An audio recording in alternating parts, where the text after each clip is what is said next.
Before 1979, Iran and Israel were allies, not distant partners, not cautious collaborators, genuine allies. Iranian oil made its way to Israeli refineries. Israeli military advisors were training Iranian officers. Their intelligence agencies exchanged information. Their diplomats held open meetings. In a region defined by hostility, these two non-Arab nations had quietly forged one of the most functional relationships in the entire Middle East. Today, Iran's supreme leader describes Israel as a cancerous tumor that must be excised. Israel has carried out strikes against Iranian-linked targets across Syria, Iraq, and Lebanon. Iranian proxy forces have launched thousands of rockets toward Israeli cities. The two nations have edged closer to outright war than at any moment in the region's modern history. How does an alliance transform into an existential conflict within a single generation? How do two countries move from sharing intelligence to threatening one another with nuclear annihilation? The answer is one of the most dramatic reversals in modern geopolitics, and it starts not with hatred, but with a wedding. In the 1950s, Iran under Shah Mohammad Reza Pahlavi was constructing a modernizing, secular, pro-Western state. The Shah sought allies. He sought technology. He sought a counterbalance to the Arab nationalist movements that threatened to destabilize the region. Newly established Israel, surrounded by hostile Arab states, wanted precisely the same things. The relationship was never publicly acknowledged. Both sides had reasons for keeping it quiet. Iran maintained formal diplomatic distance to avoid antagonizing Arab neighbors who regarded Israel as an enemy. But behind closed doors, the cooperation ran deep and stayed practical. Israel helped Iran develop farming techniques suited to its arid terrain. Iran supplied Israel with oil through a covert pipeline at a time when Arab states were attempting to throttle the Israeli economy. Their security services collaborated against shared adversaries, Soviet influence, Arab radicalism, and in particular the ambitions of Egypt's Gamal Abdel Nasser, who posed a threat to both. This was the doctrine that Israeli strategist David Ben-Gurion called the quote, _0___. If Israel could not make peace with its immediate Arab neighbors, it would build ties with the non-Arab states on the periphery of the Arab world: Iran, Turkey, Ethiopia. A ring of friends beyond the ring of enemies. For nearly 3 decades, it held. Then came 1979. The Iranian Revolution was not supposed to unfold the way it did. The Shah's government commanded a massive military, a feared secret police force, and full backing from the United States. Western intelligence agencies consistently underestimated the fury building beneath the surface. When protests broke out, the prevailing assumption was that they would be crushed as they had been before. They were not crushed. Within months, the most powerful monarch in the Middle East was fleeing his own country. And the man who took his place, Ayatollah Khomeini, held a worldview that left no space for the quiet pragmatism of the Shah's era. Khomeini's ideology was centered on the liberation of oppressed Muslims everywhere. Israel, within this framework, was not merely a political adversary, it was a symbol of Western imperialism planted at the heart of Islamic land. Supporting Israel was, in Khomeini's reasoning, a betrayal of Islam itself.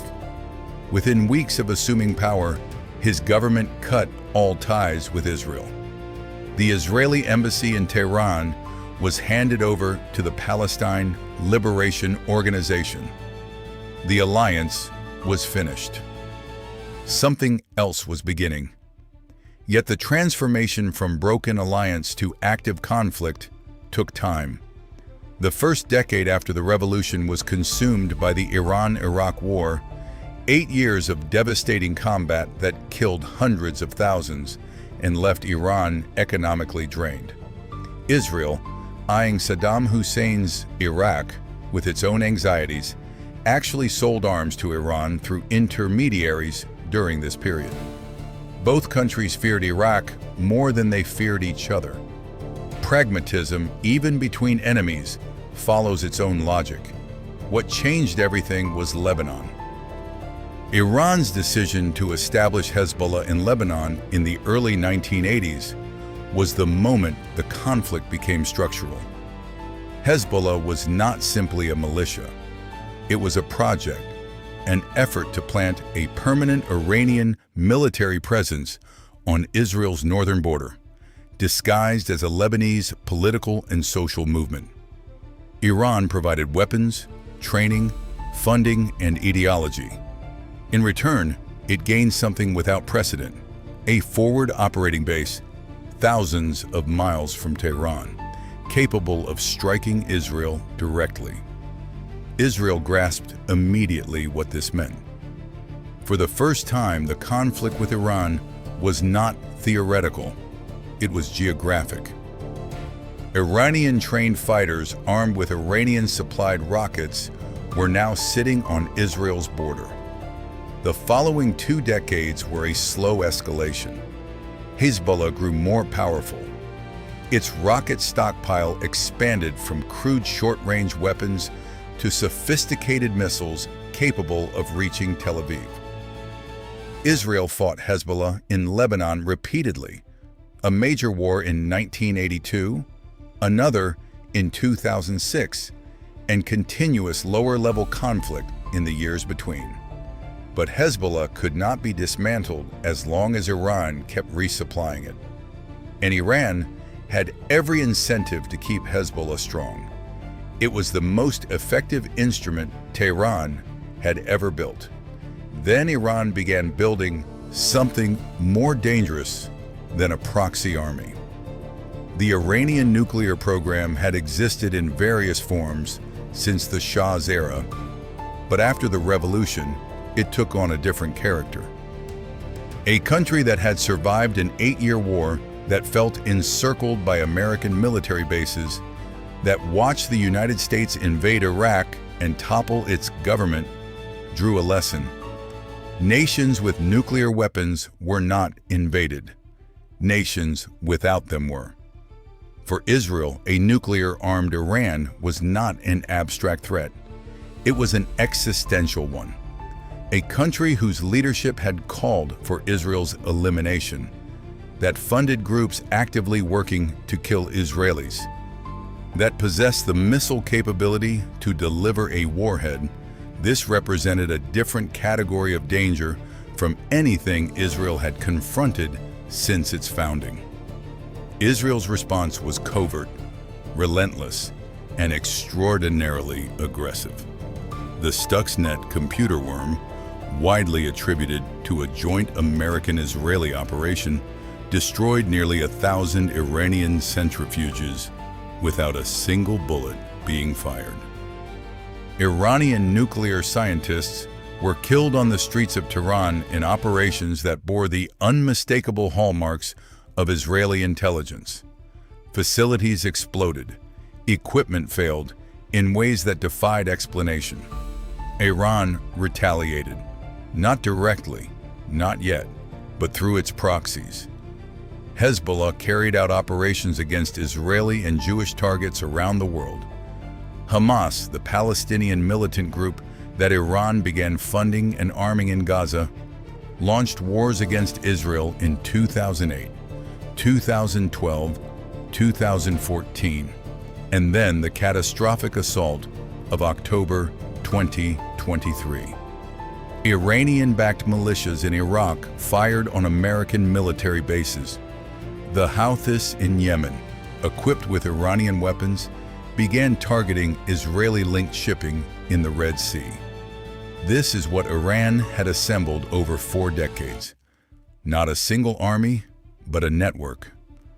A web of armed groups stretching from the Mediterranean to the Persian Gulf, each one a pressure point, each one capable of threatening Israel or American interests on command. Iranian strategists called it the axis of resistance. Israeli and American analysts described it as a multi-front threat unlike anything the region had ever produced. The conflict crossed a new threshold in April 2024, when Iran launched a direct strike on Israeli territory for the first time in history. More than 300 drones and missiles fired from Iranian soil. Israel's air defenses, backed by the United States, Jordan, and other regional partners, intercepted the vast majority. Israel responded with a limited retaliatory strike inside Iran. Both sides pulled back from the edge, but only just. The geometry of this conflict has become nearly impossible to untangle. Iran does not want a direct war with Israel, which holds nuclear weapons and powerful allies. Israel does not want a war that could draw in the United States and destabilize the entire region. Both sides understand that escalation beyond a certain threshold leads somewhere neither can control. And yet both keep pushing, keep testing the limits, keep calculating how much pressure the other side can absorb before something breaks.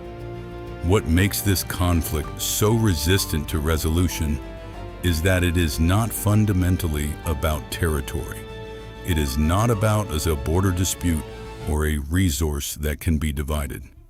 It is about identity, ideology, and the question of who has the right to exist in what form in this part of the world. Iran's revolutionary government draws part of its legitimacy from opposing Israel.